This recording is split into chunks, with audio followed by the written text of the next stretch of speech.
Welcome back to Making Money Matter, ladies and gentlemen. I'm your host, Kerry Stevenson, and today I've managed to grab Frank Giustra. Hi. Hey, Frank. Great to see you. Nice to see you too. Straight off the stage. You're very bright today. I know, I know.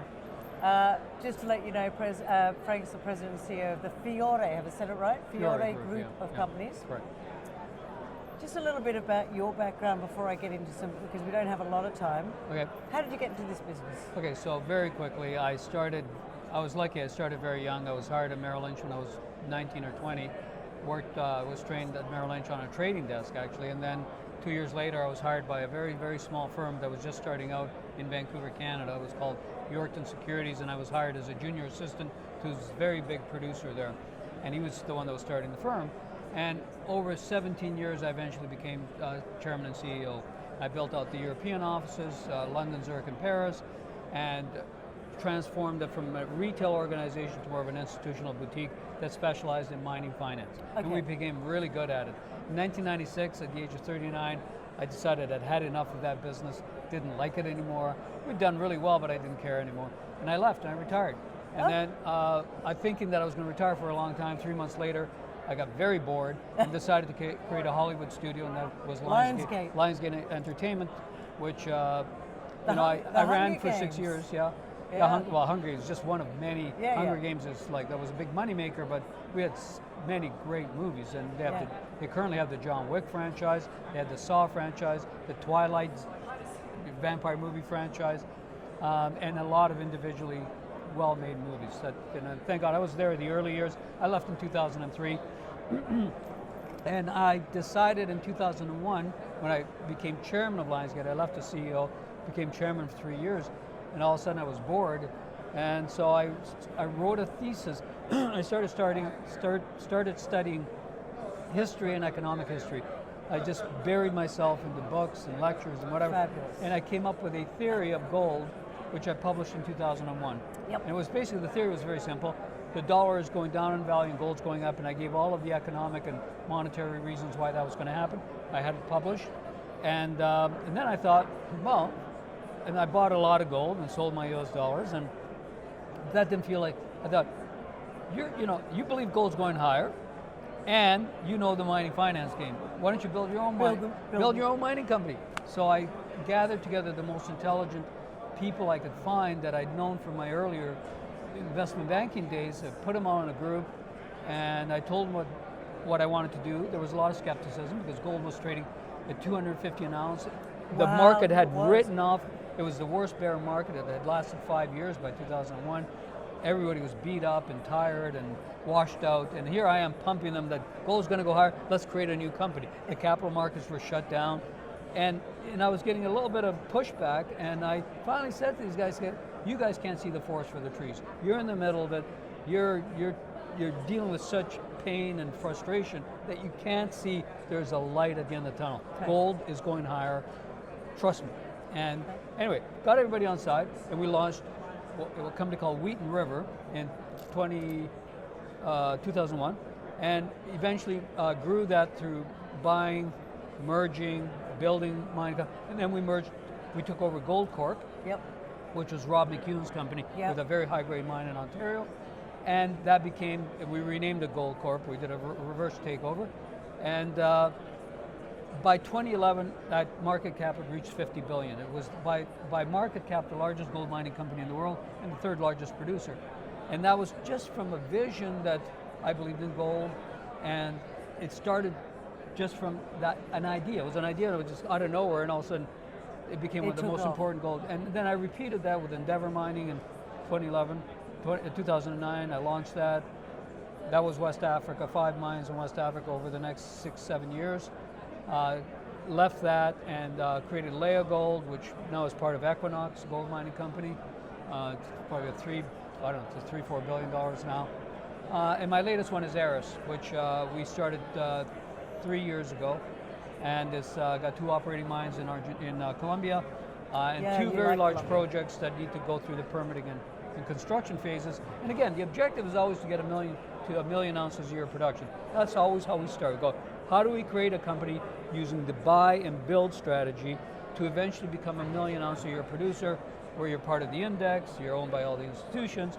That's my formula. That's my main formula, and it's worked well.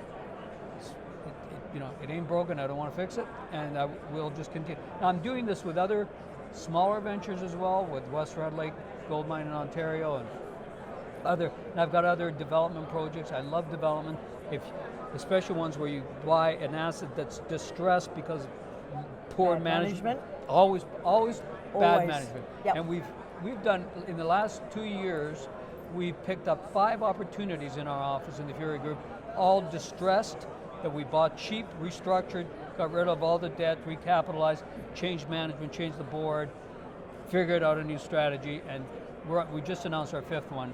And it's, again, a formula that works, because a lot of, as somebody just said up on stage a few minutes ago, it's management. Adrian Day was saying, yeah. Assets, man, you can have the greatest asset in the world, and you have bad management, they're going to screw it up. They'll find a way to screw it up, and they do.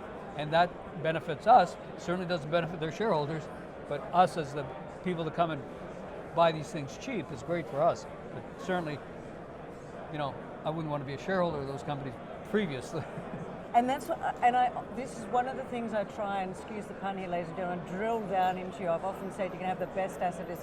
Frank has just confirmed it is bad management which will destroy shareholder value. So always look to management first, because the asset's the asset.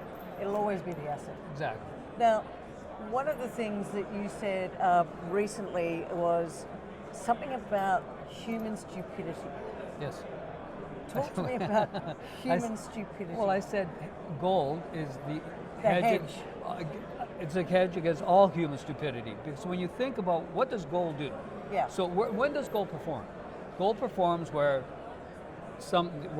an economy is mismanaged, a currency is mismanaged, it goes wrong, the stock market crashes, depressions, inflation, all the bad things are good for gold. And all those bad things are created by humans. They're all human creations. Yep. They're not natural disasters. They're not an act of God. So basically, I call it as the ultimate hedge against all human stupidity. And we seem to have all of those boxes ticked right now. So it's like we're in this perfect storm. It's a perfect storm, and that's exactly right. That's why I have very high confidence that gold is going to go a lot higher. Okay. I can't see a scenario in the foreseeable future that would take gold back down to a much lower level. Gold is volatile, it'll fluctuate. Yep. Right now it's found this range between 32 and 3,400, and it's kind of consolidating in there. But it's taking a breather. It's taking a breather, but I think it's going a lot higher, and it could be such a high price, that it will absolutely shock you. And again, the example that I use to give people a sense of what I mean is, if you look at, there were 2 big markets. The first gold market started in 1971. Yes. Okay, when Nixon closed the gold window. Yep. Okay, gold in those 10 years, 71 to 80, went from up 27-fold. Okay. Had you asked somebody in 1971, had you told them gold's going to go to up 27, they would have laughed at you, of course, because it's such an outrageous number. Again, in 2001, between 2001 and 2011, it went up 8-fold. So, again, when I had my meeting with all those mining guys to create Wheaton River, if I had said, look, guys, it's going to go up 8-fold in the next 10 years, they would have laughed. Yeah. I just said it's going higher. It's going a lot higher. Right. And so, look at it today. So the third phase of this bull market that we're witnessing the beginnings of this now started, let's say, when gold breached 1900. So we're in the beginning stages of what I consider to be the third and the final phase of this market that started in 1971. And this will be the most explosive, in my opinion. And as with all of those markets, so if you look at the 71 to 80 market, it ran up and then had a parabolic move. 2001, 2011, went to the end, parabolic move at the end. So what we'll see in this phase is that it will continue to go up, and at some point it's going to have a parabolic move, and that will shock everybody. Now, I've never predicted the price of gold. I think that's a fool's errand. Yeah, I agree. All I say, a lot higher. A lot higher. Yeah.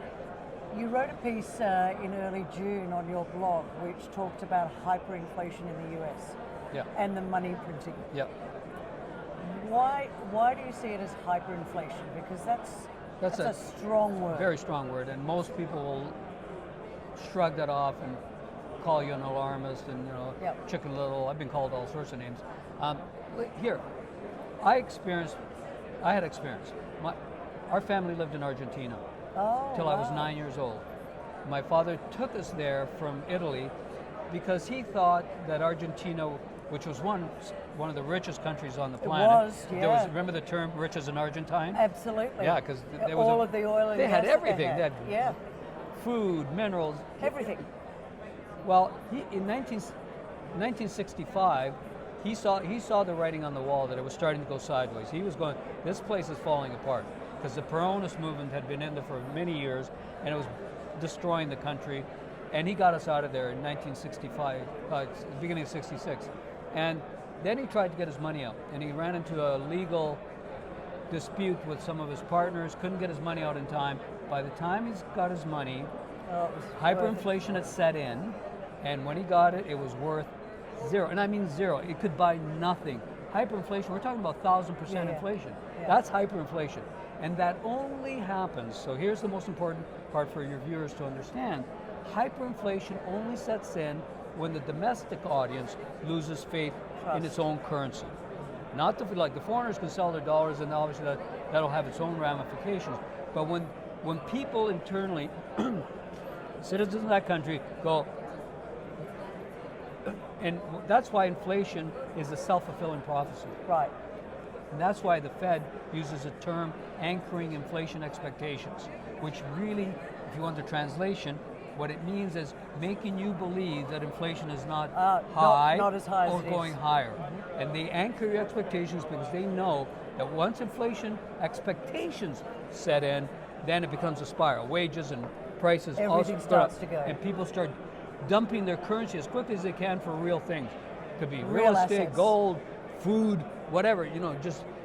I remember in Argentina, people would get a paycheck and they would, at 1 o'clock in the afternoon, they'd rush to the bank before it was closed to get the money out to go buy something before the prices changed in the store. The prices change daily. But how can that happen in the US? Because, again, it's going to be a currency crisis that will not be initiated by the domestic audience. It'll be a currency crisis of all the foreigners. You're seeing de-dollarization now. Yep. If that accelerates, or if there's a failed bond auction, treasury auction, that really fails, that's going to send everybody into panic. And that means they're going to demand higher rates on the long end, higher rates for compensation.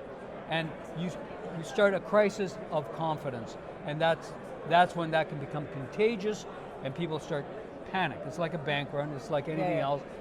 When the panic sets in and you can't talk the public out of that panic, that's when the spiral starts. And that's the spiral. All right, I know we don't have a lot of time going. I'd love to get you back on, but two more questions for you. One, Aris Mining, Colombia. Yes. A lot of people would go, Colombia, that's crazy, why would you go there? Talk to us about Colombia as a jurisdiction. Let me tell you something. It is the most misunderstood country in Latin America. I've been going there since the late 80s, okay? I've known 3 of the last 5 presidents personally, okay? I owned a house there until a few months ago that I had for 15 years.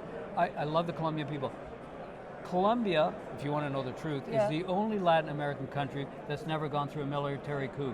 The democracy has never been broken in over 200 years, ever. The only one. It has a functioning rule of law, a court system that works. You have the clear separation of powers between the legislature and the administration, and we've seen that proven time and again. We've known that when there are issues, you can take it to court and get a fair hearing. Okay. It is a real, the problem that Colombia's had to deal with is the stigma of the Escobar days, the Medellin cartels, and the FARC, the ELN, all the guerrilla movement that caused all of that insurrection inside the country for many years, which most of it has been dealt with. The FARC has been negotiated. There's still some pockets of disruption on the borders of Ecuador and Venezuela, but the country runs. I mean, they have their problems like every other country, but it is I've never had a problem in Colombia that I've had in other unnamed Latin American countries. Never. And we were big in Venezuela. That cost us everything we had. Wow. They'd stole 2 of our gold mines, and so Colombia, I just think it's misunderstood. And Aris has taken advantage of that because we have no Cheap. competition. Yeah. We're the second largest gold miner after the Chinese own Xinjiang mine that they own. And there's nothing even close to us in terms of, Wow. you have 2 mines and 1 very large project that's going through permitting. And the government loves it. We work with the locals, we work with the communities, we integrate the informal farmers, the illegal farmers into our system so that they can be good citizens and pay their taxes and whatever and get better recoveries, don't pollute. Don't pollute the environment. Yeah, so we have been a real model citizen in Colombia and it's paying off. TSX or TSXV? NYSE and TSX. Oh, NYSE and TSX. Yeah, it's about a $1.5 billion company. Fantastic. Okay. Will you just keep running? Yeah. Last thing is, I know that you've got this wonderful olive oil named after your mum. Domenica Fiore, the Fiore Group, Yep. Domenica Fiore was my mother's maiden name. Yep. And so when I created this olive oil 15 years ago from Italy, in our estate in Italy, I actually said, I want to create the world's best olive oil, not having a clue what that meant. But I said that to everybody I'm going to make the best. And then I had to learn from our experts, especially the guy that runs it, what it takes to create the best olive oil in the world. The things you have to address. And it's very expensive to make. It's an ultra premium product, but we've won awards as #1 in the world many times around the world. We just got the best olive oil in Italy from the Olive Oil Times, which is the biggest publication in the world, best in Italy, and it is delicious. I mean, I love to cook, okay? Yeah. I love to cook Italian. Yeah. And olive oil, you can do it in your soups, you can dress your pasta before you put on the sauce, put it on your meats, put it on anything. It's a finishing oil. A man of many seasons. We're going to get him back on, ladies and gentlemen, but as you can see, passionate about what he does, loves to create value, but as I said right at the start, and I've said before, follow good management, follow people like Frank Giustra, and learn from him, not just from this conversation, but he's got a blog at frankgiustra.com, and I love following what you do. Thanks so much for joining me here at the Rule Symposium. Great seeing you. Thank you. Good to see you.